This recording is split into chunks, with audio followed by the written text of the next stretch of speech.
할렐루야. 귀한 예배 오신 여러분 진심으로 환영하고 축복합니다. 또 부득이해서 영상으로 예배 드리시는 분들도 환영하고 축복합니다. 우리 옆 사람 인사하십시다. 잘 오셨습니다. 예배 승리합시다. 하나님은 영이시니 예배하는 자가 성령과 진리로 예배할진지라 하셨습니다. 이제 여러분 모두를 성부와 성자와 성령 이름으로 진심으로 예배에 초대합니다. 다 같이 신앙 고백하심으로 주일 예배 시작하겠습니다. 전능하사 천지를 만드신 하나님 아버지를 내가 믿사오며 그 외아들 우리 주 예수 그리스도를 믿사오니 이는 성령으로 잉태하사 동정녀 마리아에게 나시고 본디오 빌라도에게 고난을 받으사 십자가에 못 박혀 죽으시고 장사한 지 사흘 만에 죽은 자 가운데서 다시 살아나시며 하늘에 오르사 전능하신 하나님 우편에 앉아 계시다가 저리로서 산자와 죽은 자를 심판하려 오시리라. 성령을 믿사오며 거룩한 공예와 성도가 서로 교통하는 것과 죄를 사하여 주시는 것과 몸이 다시 사는 것과 영원히 사는 것을 믿사옵나이다. 아멘. 자리에 앉으셔서 찬송가 78장을 부르겠습니다.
대신해서 기도하시겠습니다. 다 함께 기도드리시겠습니다.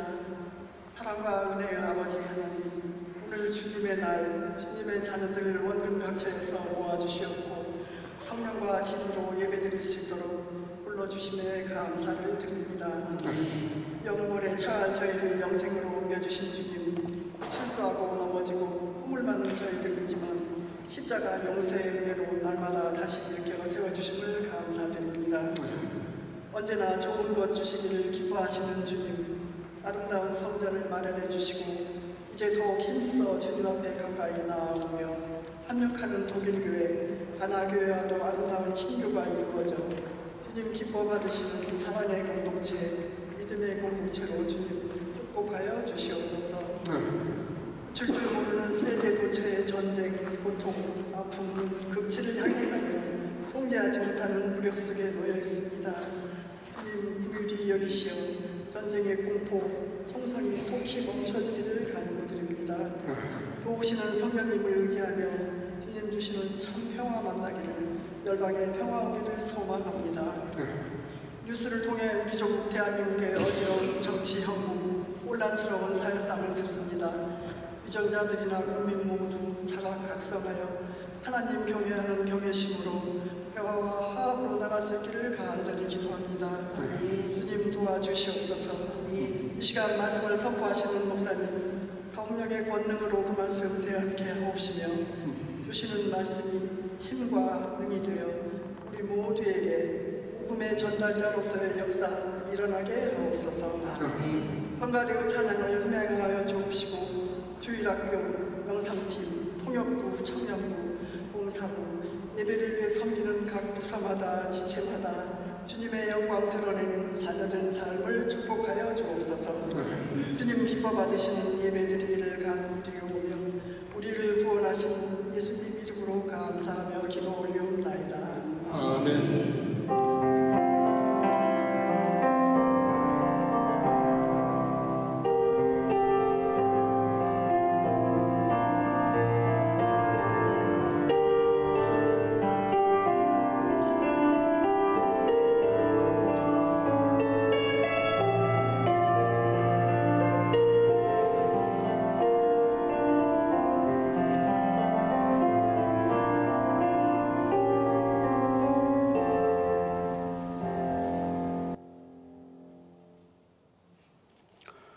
하나님 말씀 시편 39편 4절에서 7절입니다.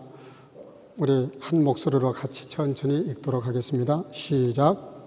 여호와여, 나의 종말과 연한의 어떠함을 알게 하사 나로 나의 연약함을 알게 하소서. 주께서 나의 날을 손넓이만큼 되게 하시매 나의 일생이 주의 앞에는 없는 것 같사오니 사람마다 그 든든히 선 때도 진실로 허사뿐이니이다. 셀라. 진실로 각 사람은 그림자같이 다니고 헛된 일에 분유하며 재물을 쌓으나 누가 취할는지 알지 못하니이다. 주여, 내가 무엇을 바라리요? 나의 소망은 주께 있나이다. 아멘. 자리에 앉으시고 성가대 찬양을 통해서 하나님께 영광을 드리겠습니다.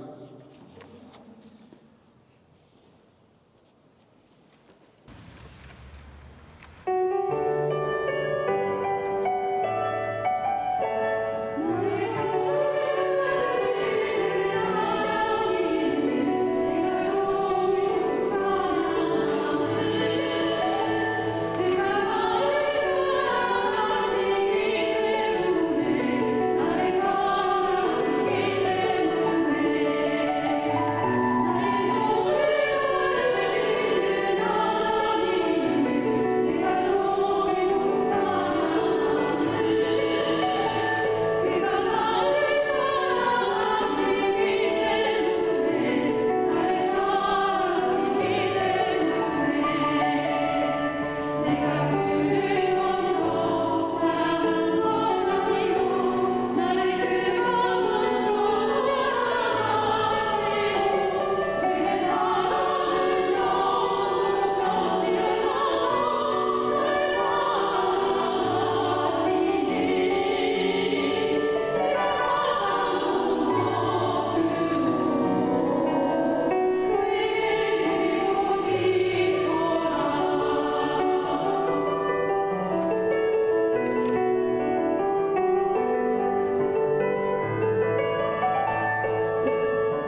아멘.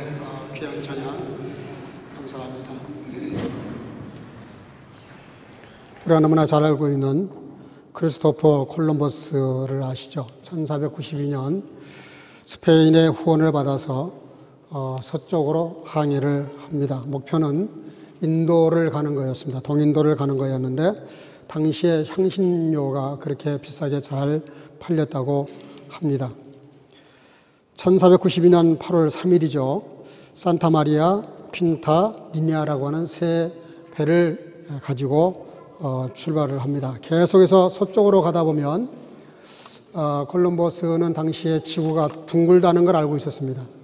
그래서 계속 가다 보면 동인도가 나타날 것이고 다시 이 자리로 오게 될 거라고 그렇게 믿고 출발을 한 겁니다. 몇 주 동안을 계속 가다가 드디어 1492년 10월 12일 그러니까 거의 한 2개월 만에 그 동인도에 도착을 하게 됩니다. 그리고 거기 그 지점을 산살바도르라고 이렇게 이름을 지었습니다. 콜럼버스는 그 지역이 지금 자기가 찾던 동인도라고 생각을 한 겁니다. 그래서 그 아메리카 인디언들을 가리켜서 인디안 그러는데 그 인디안이라는 말이 사실은 인도 사람이라는 뜻이죠. 이렇게 이름을 붙였던 건데 지금 아메리카의 오래된 그분들 원주민을 인디안이라고 그렇게 말을 합니다. 근데 콜럼버스는 죽을 때까지 그 아메리카가 동인도로 알고 죽었어요. 그래서 후대의 사람들이 이렇게 그 모든 내용을 종합해서 한 문장으로 이렇게 요약을 했습니다. 당신이 미지의 세계, 미래를 향해서 소망을 버리지 않고 계속해서 오늘을 살아간다면 동인도를 발견하지 못할지라도 적어도 아메리카를 발견할 수 있을 것이다. 굉장히 유명한 말을 한 거죠. 이게 소망이라는 게 얼마나 신비한 힘이 있는가 하는 것을 우리에게 설명하는 말입니다. 오래전에 우리 교회에 나왔던 서대원 집사라고 있었어요. 이분이 함부르크에서 왔는데요. 얼마나 교회 열심히 했는지 몰라요. 통역도 하고 번역도 하고 또 교회 봉사를 정말 많이 했어요. 늘 입버릇처럼 저에게 한 말이 있어요. 그때 제가 코스를 하면서 재정적으로 이렇게 어려움을 겪고 있는 걸 알고 있으니까 늘 저를 볼 때마다 좀 안타까웠던 것 같아요. 그래서 자기가 목사님 자기를 위해서 기도해 달라는 거예요. 자기가 매년 5만 불씩 헌금할 수 있도록 코스를 위해서. 예, 굉장히 마음이 든든했어요. 그 말을 듣고 정말 그게 큰 힘이 됐습니다. 근데 한 번도 그 친구는 코스텔을 위해서 헌금을 하지는 못하고 교회를 떠나서 동남아시아로 직장 문제 때문에 옮겨가고 지금까지도 아직 오고 있지 않습니다.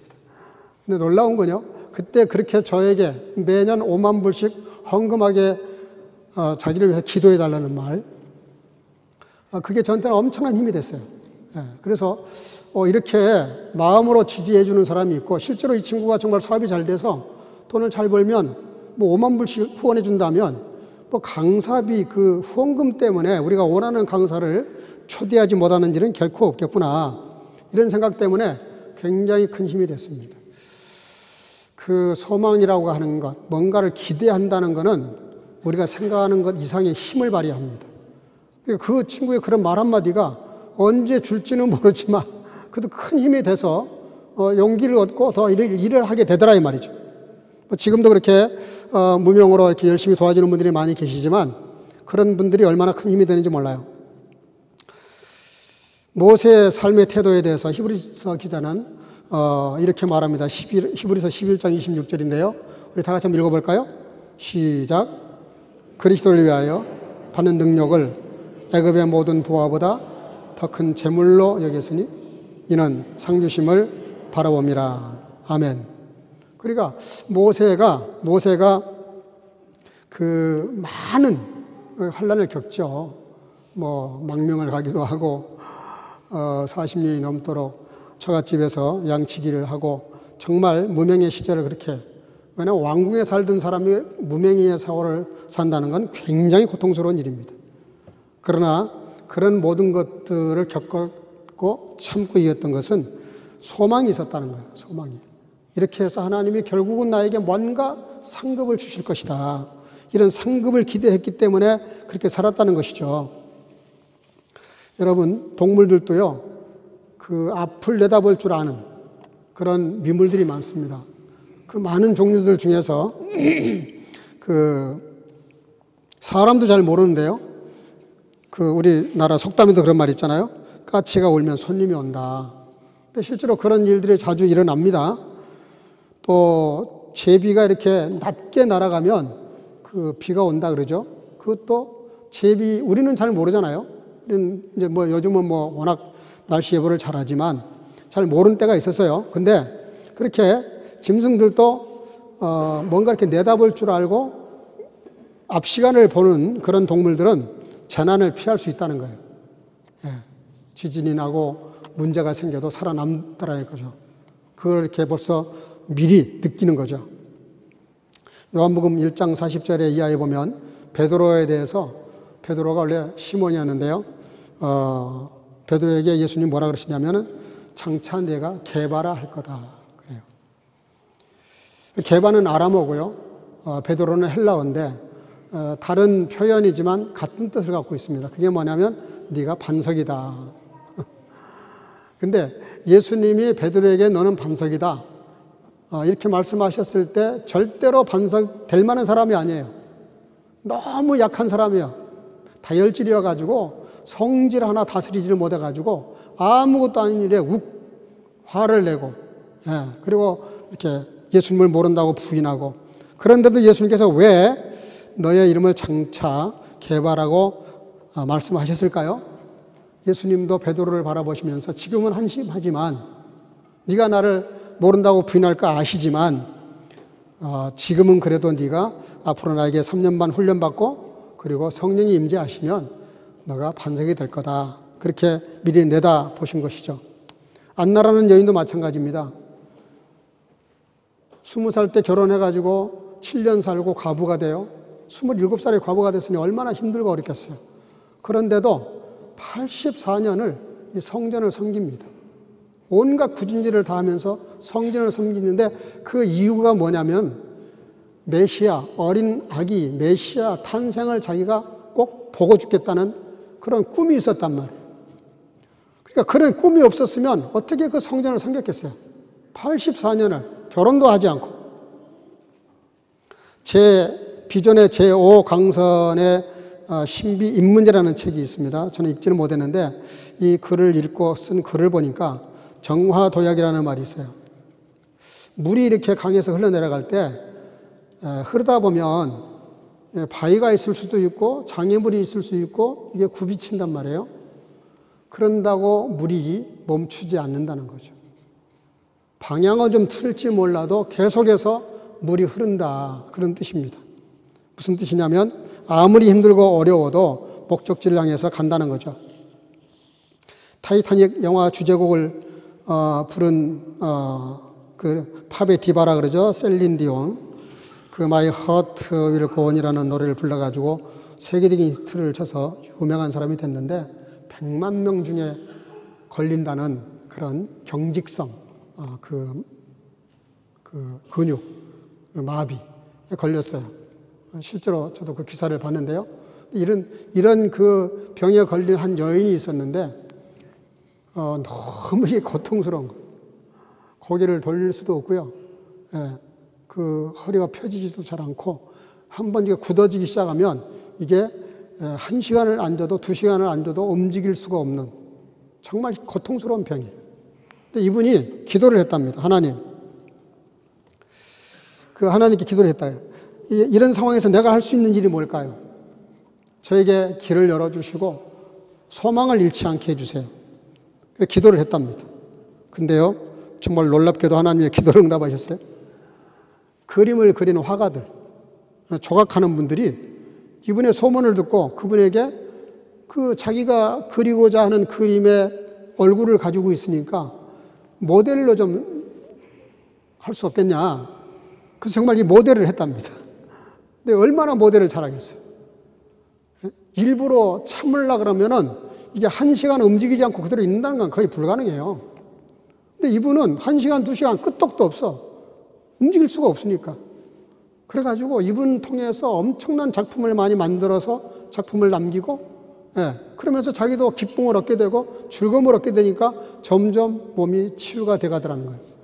참 놀라운 일 아닙니까? 그래서 예수님께서 이런 말씀하십니다. 누가복음 9장 62절인데요. 한번 읽어볼까요? 누가복음 9장 62절. 다 같이 한번 읽어보겠습니다. 예수께서 이르시되 손에 쟁기를 잡고 뒤를 돌아보는 자는 하나님의 나라에 합당하지 아니하니라. 쟁기를 잡고 뒤를 돌아보는 사람은 합당하지 않다. 예수님이 직접 하신 말씀인데요. 장가를 갔다가 뒤를 돌아보고, 어떤 사람 밭 샀다고, 장가 갔다고, 시집 갔다고, 직장 취직이 됐다고, 뭐 학위를 받았다고, 가족을 이별해야 되겠다고 뒤를 돌아보는 사람들이 많으니까 예수님께서 잘라 말씀을 하셨어요. 나를 따라오려면 뒤를 돌아보지 말고 나를 따라와라. 이 말은 예수를 믿는 사람들은 과거에 붙잡히면 안 돼요. 이상하게 오늘을 살면서 과거에 사는 사람들이 많아요. 자꾸 옛날을 떠올리고 옛날에 좋지 못한 기억을 떠올리면서 우울해지고, 좀 뭐 이렇게 잘한 것 기억해가지고 우쭐해지고. 근데 아무 소용이 없거든요. 원래 예수를 믿는 사람들은 과거와 단절한 사람들입니다. 완전히 떠난 사람들이에요. 아브라함처럼. 그래서 바울 사도도 똑같은 말씀을 하시죠. 빌립보서 3장 12절인데 제가 읽을게요. 좀 띄워주시고. 내가 이미 얻었다 함도 아니요 온전히 이루었다 함도 아니라 오직 내가 그리스도 예수께 잡힌 바 된 그것을 잡으려고 쫓아가노라. 이미 얻었지는 않지만, 이루지는 못했지만 계속해서 쫓아간다는 거예요. 에스겔서 46장에도 보면 비슷한 얘기가 나오는데요. 원래 이스라엘은 성전이 3개가 있습니다. 3개. 제1성전이 솔로몬 성전이에요. 그리고 제2성전이 수룹바벨 성전입니다.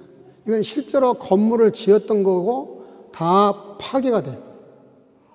참 이상한 거는 오랜 시간 동안 걸려서 지은 성전인데 다 파괴가 됩니다. 근데요, 제3성전이라는 게 있어요. 제3성전. 에스겔 선지자가 환상 가운데 본 겁니다. 제3성전. 이거는 눈으로 보이게끔 건물을 짓는 게 아니에요. 보이지 않는데 존재하는 성전입니다. 근데 그 성전을 짓는데 그 성전에 대해서 땅을 분배하면서 이런 특별한 말씀을 하십니다. 땅을 분별하되 그 중심에는 성전을 지을 땅을 꼭 만들라는 거예요. 이게 제일 충실한 나라 중에 하나가 독일입니다. 독일 보면 어느 도시에 가도 가장 중심 센터에 교회가 있잖아요. 가장 도시의 한 중심에 교회가 있어요. 그게 그냥 지은 게 아닙니다. 이 하나님 말씀을 근거로 한 거예요. 한가운데, 모든 동네 한가운데 교회가 있어야 된다. 출애굽을 해가지고 가나안 땅을 가는 동안에 항상 성막이 가운데 있잖아요. 동서남북을 나누어가지고 세 지파씩 이렇게 둘러싸요. 그리고 그 성막을 중심으로 이동을 합니다. 이게 뭐죠? 우리의 삶 속의 한 중심은 교회여야 된다. 예배여야 된다. 항상 주님이 중심이어야 된다. 이런 거죠. 심지어 임금이 사는 왕궁을 지을 때도 절대로 중앙에 짓지 못하게 했습니다. 그 이스라엘 규범이에요. 이스라엘 사람들은 어떻게 했냐면 한 중앙에 반드시 성막, 성전, 그리고 임금조차도 성막 좌나우 주변 변두리에 이렇게 왕궁을 지었어요. 그게 무슨 얘기냐면 왕이 통치자니까 중심일 것처럼 보여요. 행정부가 중심이 있어야 될 것 같이 보여요. 미국의 백악관이라든지 우리나라의 청와대가 이제 용화대가 됐죠. 어쨌든 대통령이 사는 그곳이 그 나라의 중심일 것 같은데 성경은 그렇게 말하지 않습니다. 그러면 안 된다는 거예요. 거기에 성전터가 가장 중심에 위치해야 되고 왕조차도 변두리에 살아야 된다. 그 성전 변두리에 살아야 된다. 그러면서 에스겔 46장 9절인데요. 중요한 내용인데 한번 다시 읽어보겠습니다. 시작. 그러나 모든 정한 절기에 이 땅 거민이 나 여호와 앞에 나올 때는 북문으로 들어와서 경배하는 자는 남문으로 나가고 남문으로 들어오는 자는 북문으로 나갈지라. 들어온 문으로 도로 나가지 말고 그 몸이 앞으로 향한 대로 나갈지며. 네. 이쪽에서 들어왔으면 저쪽으로 나가야 되고 저쪽에 들어왔으면 이쪽으로 나가야지. 이쪽에 들어온 사람이 다시 돌아 나가도 안 되고요. 옆으로 빠져도 안 돼요. 꺾이면 안 된다는 거예요. 무조건 들어오면 직진만 하라는 거예요. 어느 쪽에서 들어왔든 직진만 하는 거예요. 그러면서 뭐라 그러냐면은 그 몸이 앞으로 향하여. 이게 미래지향적인 삶을 살라는 겁니다. 뒤돌아서지 말라는 거예요. 자꾸 이랬다 저랬다 하지 말라는 거예요. 항상 앞을 보고 향해서 나가라는 것이죠. 물론 당시에 한꺼번에 사람들이 몰리니까 질서를 위해서 만든 이야기예요. 질서를 위해서 사고 나지 않도록 충돌하지 않도록 세운 것이지만 여기에 영적인 깊은 뜻을 갖고 있습니다.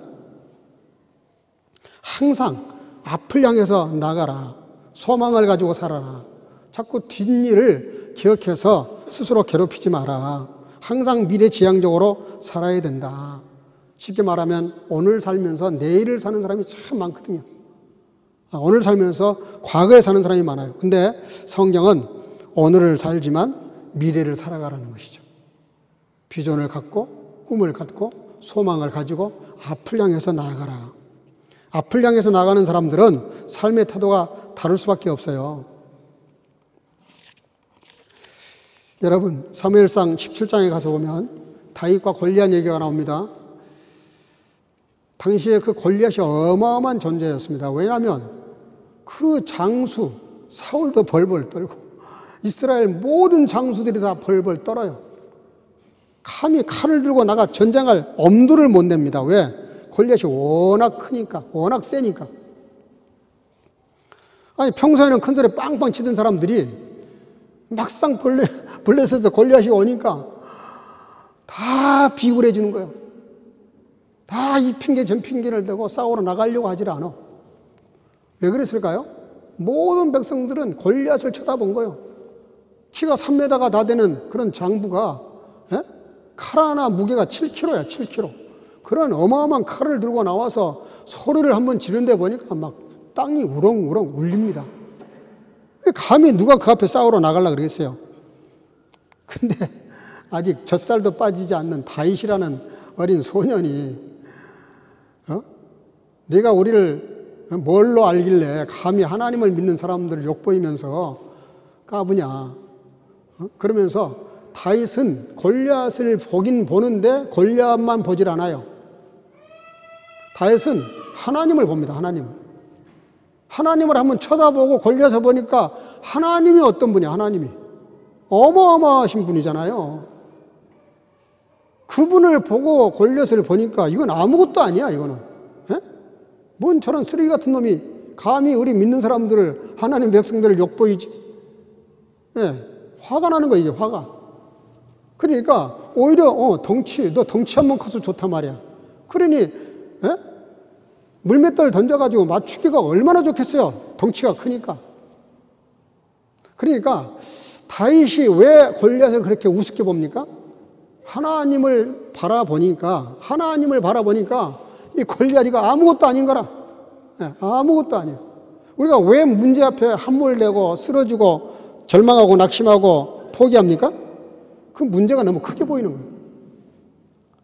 문제 없는 게 어디 있어요? 문제 없는 게. 세상에 문제 없는 일이 하나도 없어요. 다 문제 있어요. 아무리 일이 잘 풀리는 것 같아도요, 다 그게 문제가 도사리고 있다고요. 그럴 때 우리 믿는 사람들이 어떻게 할 거냐 하는 것이죠. 오늘 본문은 뭘 말씀하시냐면, 이렇게 다윗이 그렇게 그 어마어마한 골리앗을 보고도 하나도 겁을 내지 않고 너는 칼과 창으로 네가 믿는 걸 갖고 나오지만 그래 나도 내가 믿는 거 가지고 나간다. 내 만군의 여호와의 이름으로 너에게 나가겠다. 그러면서 사무엘상 17장 45절 한번 다 같이 읽어볼까요? 사무엘상 17장 45절.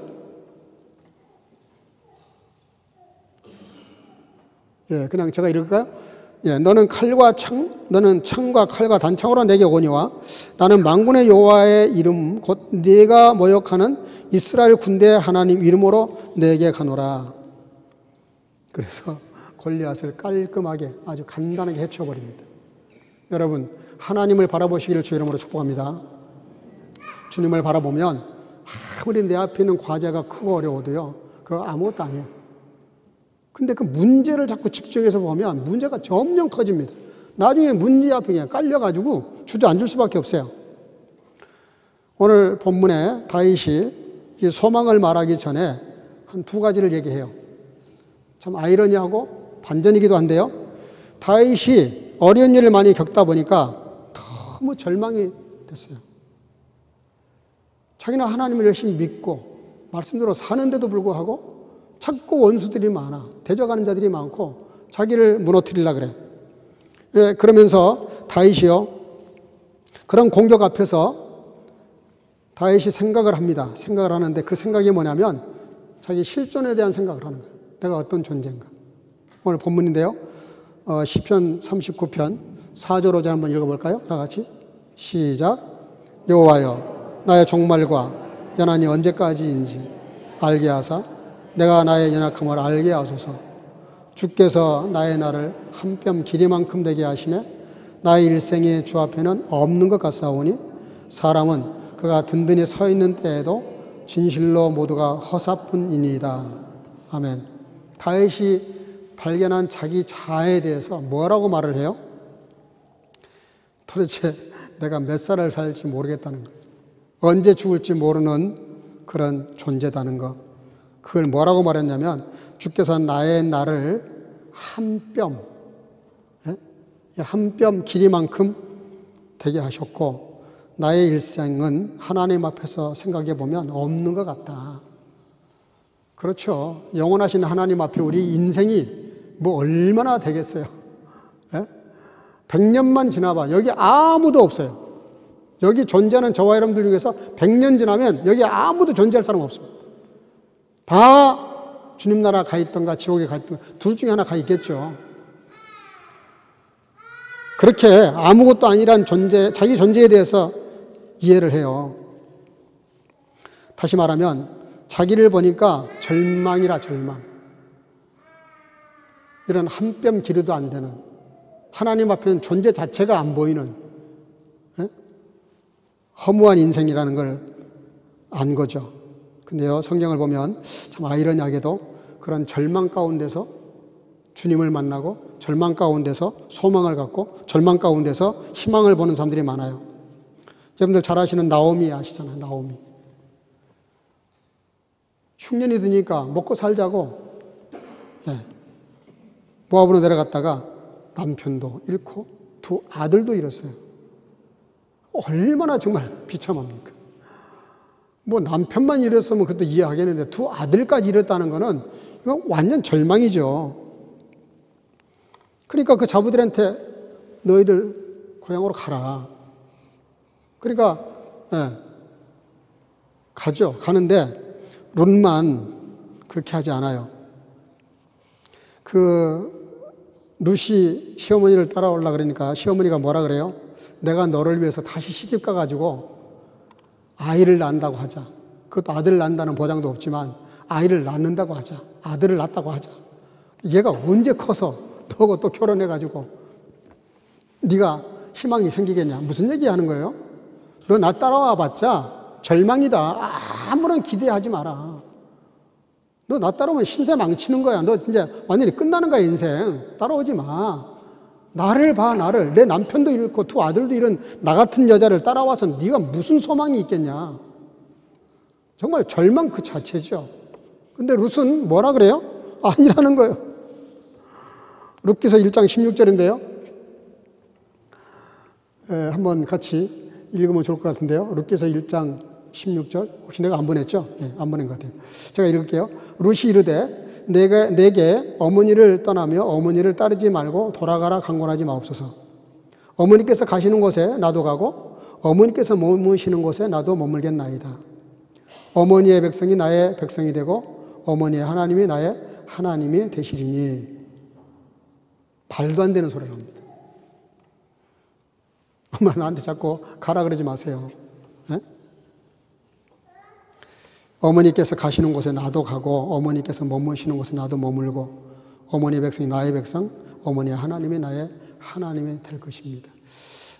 이건 정말 있을 수 없는 고백을 합니다. 어떻게 해서 이런 불행한 가정에 이런 믿음이 생겼는지 참 아이러니해요. 궁금합니다. 어떻게 이런 믿음을 가질 수 있었을까? 여러분들, 그런데 놀라운 거는 그런 어머니를 따라갔는데, 그런 절망적인 어머니를 따라갔는데 그 룻이 어떻게 되죠? 결국은 이세의 어머니가 되고, 그리고 다윗의 증조 할머니가 됩니다. 예수님의 족보에까지 들어가요. 놀랍지 않아요? 소망이라는 게 이렇게 무섭습니다. 소망의 신비라는 거예요. 소망이라는 게 언제 필요하냐면 절망적인 상황. 뭐 다 기대할 만하고 다 잘 될 것 같고 누가 소망을 안 갖겠어요? 진짜 소망이 어떤 게 소망이냐? 절대로 소망할 수 없는데, 절대로 이건 기대할 수가 없는데, 그런데 그때 소망을 잃지 않는 거죠. 다윗은 바로 그런 상황에서 소망을 갖게 됩니다. 본문 6절인데요. 두 번째는 본문 6절인데요. 같이 한번 읽어보겠습니다. 시작. 진실로 각 사람은 그림자같이 다니고 헛된 일로 소란하며 재물을 쌓으나 누가 거둘는지 알지 못하나이다. 아멘.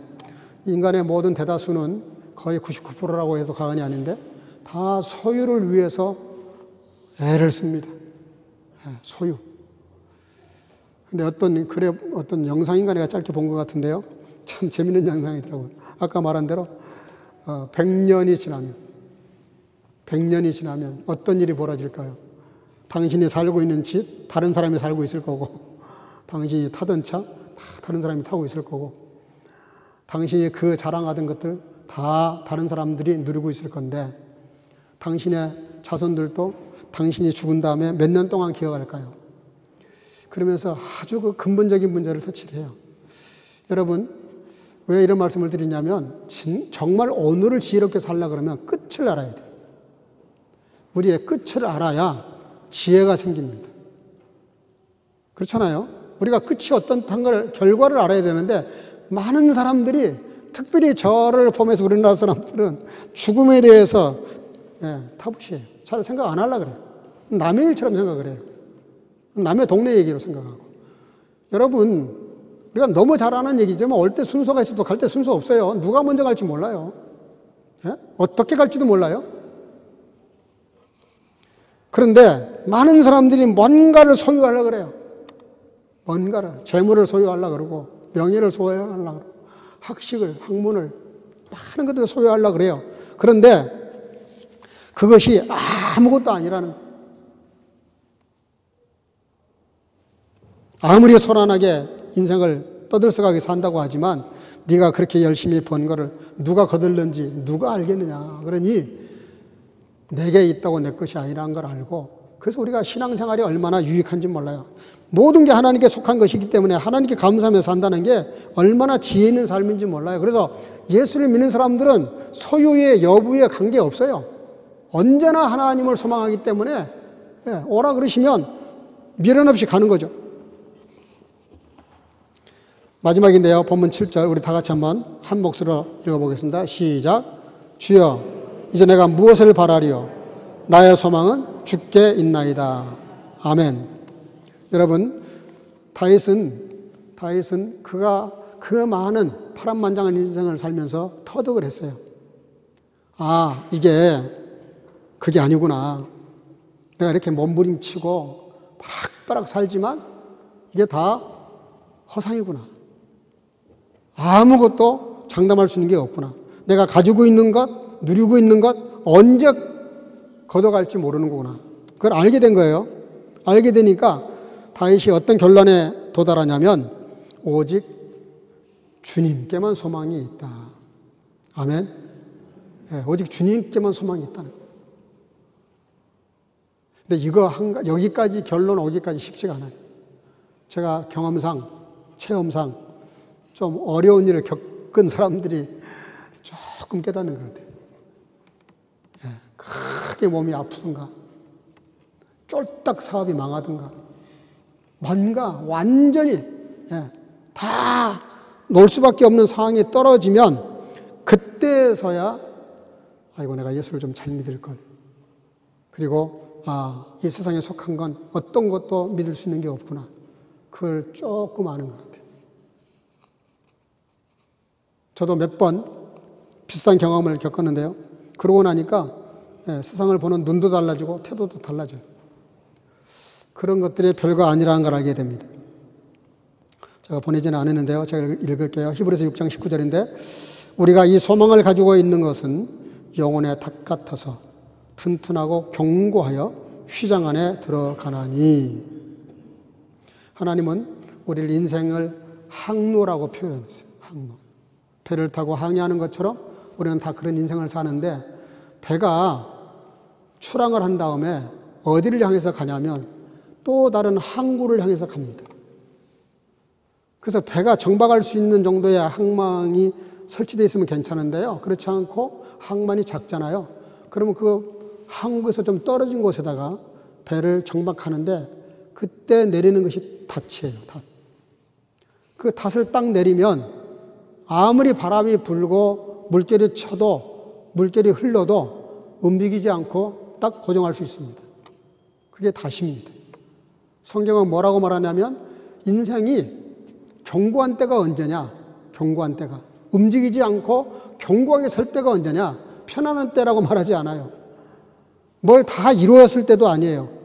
뭔가 많이 소유할 때도 아니에요. 소망을 갖는 것. 영원한 것에 대한 소망을 가진 그 순간이 가장 안전하고 가장 견고하고 그래서 영혼의 닭 같다. 소망은 영혼의 닭 같은 것이다. 여러분 정말 인생을 좌우로 흔들리지 않고 그리고 불안하지 않고 감사하면서 견고하게 살아가는 비결이 뭐냐? 따라합시다. 영원한 소망. 영원한 소망.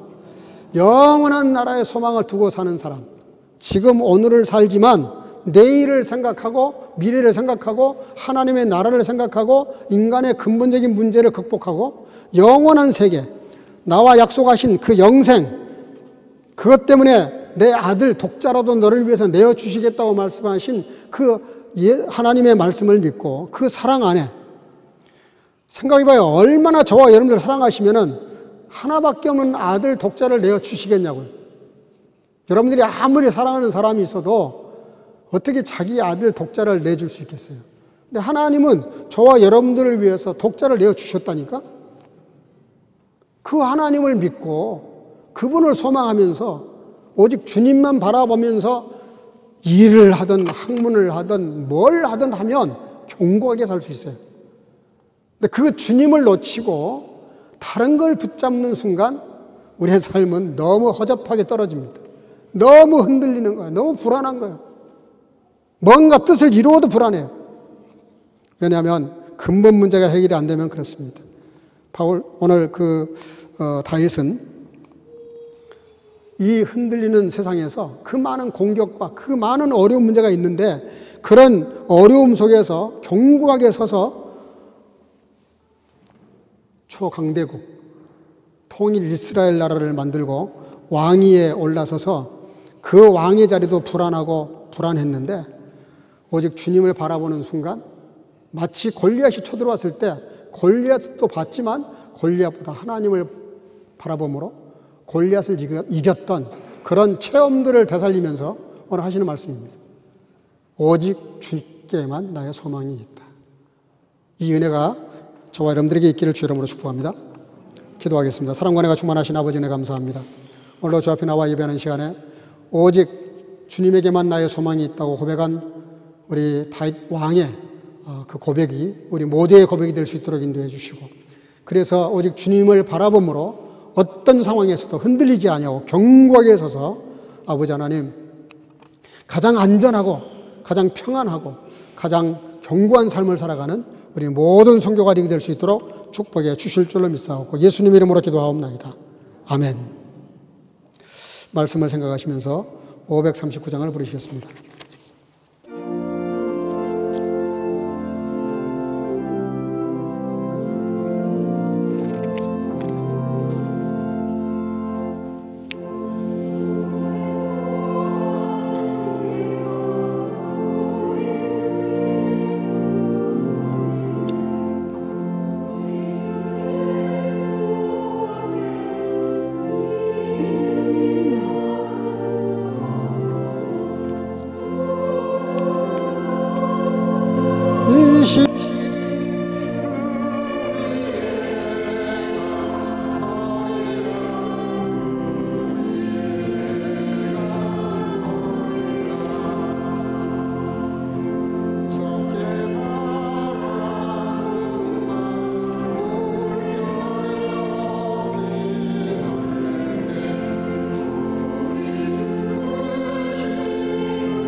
원천한 만물이 주님의 것이라고 하셨습니다.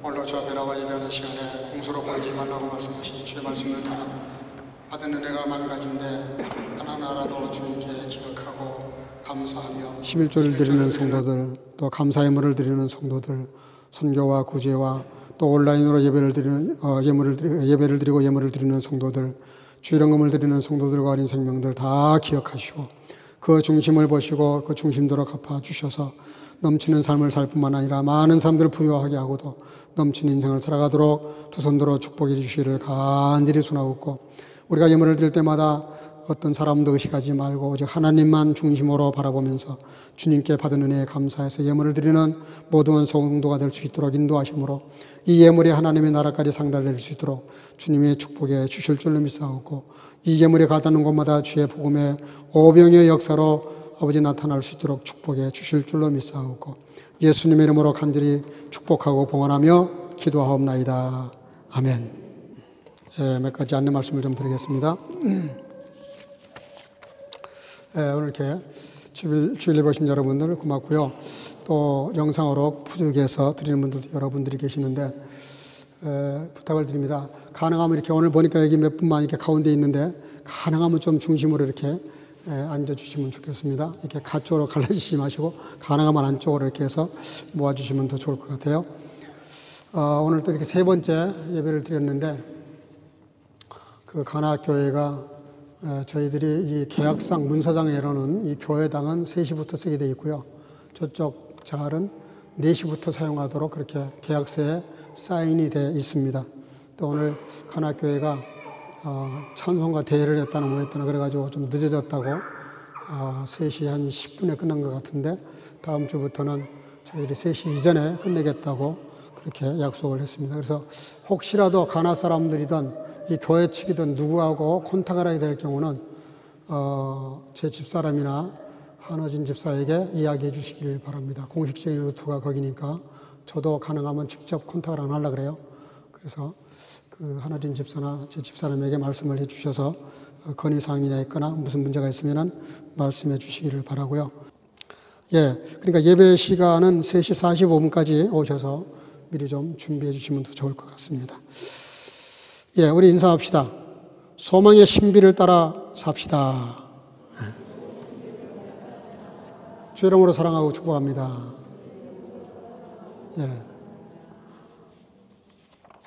고맙습니다.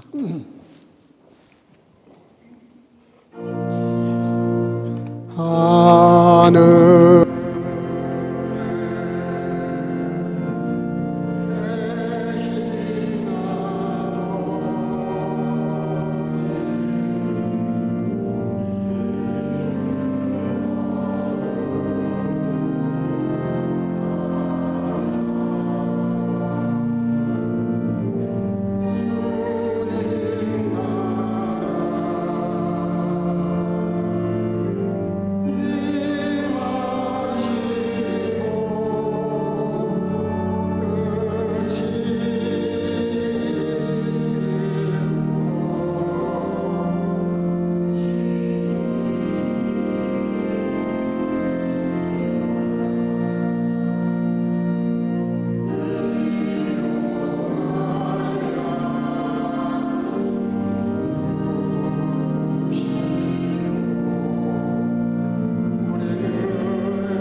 trotzdem, ich hoffe auf dich.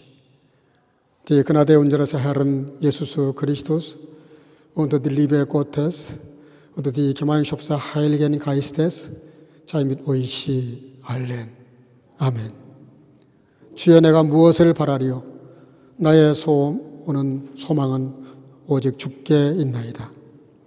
이제는 우리 구주 예수 그리스도의 놀라우신 은혜와 아버지 하나님의 극진하신 사랑하심과 성령의 교통으로 충만케 하심이 이 땅을 살아가면서 바라볼 곳, 기대할 것이 많이 있는 것 같으나 모두가 헛된 것인 줄을 알아 오직 믿고 소망할 수 있는 분이 우리 주님인 줄을 깨닫고 소망의 주님만 붙잡고 살아가기를 마음속에 결단하고 돌아가는 여기 모인 모든 선교가족과 주의 지체들과 영상으로 예배하는 모든 주의 자녀들 머리 위에 이제로부터 영원토록 함께 있을지어다. 아멘.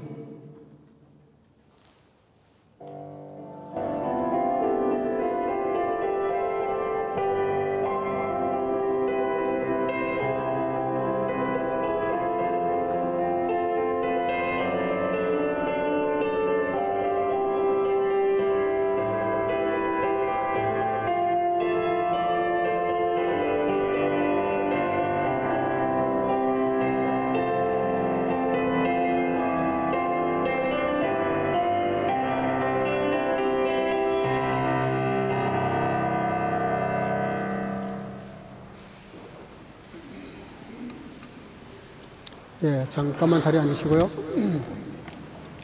예, 우리 지난주 생일 맞이하신 분이 있습니다. 우리 김용 집사님 몸이 안 좋다고 그러는데 오셨네요. 예, 그리고 또 지금 그 여행소에 가서 지금 치료하고 계십니다만은 브레트 슈나이저도 지난주간에 생일 맞죠? 용원사님? 예, 지난주간에 생일이었습니다. 우리 김용 집사님 잠깐 일어나시고 우리 축복하도록 하겠습니다. 감사해요. 우리 저기 감사해요. 당신을 보내신 당신을 통해 일하시는 하나님 사랑해요. 당신의 있는 모습 그대로 축복해요. 당신이 걷는 길 당신이 걷는 길 사랑과 은혜가 충만하신 아버지 은혜 감사합니다. 오늘도 주 앞에 나와 예배하는 귀한 시간에 또 이렇게 생일을 맞이한 딸과 아들을 위해서 축복하게 하신 것 감사합니다. 늘 주님과 동행하며 존귀하고 영육으로 강건하고 행복한 인생을 살아갈 수 있도록 언제나 주님이 두 손 들어 축복해 주시기를 간절히 소원하옵고 또 함께 예배드리는 모든 성도들 이 한 주간도 주님과 동행하며 승리케 하옵소서. 예수님 이름으로 축복하고 기도하옵나이다. 아멘. 영광의 박수 올리겠습니다. 할렐루야.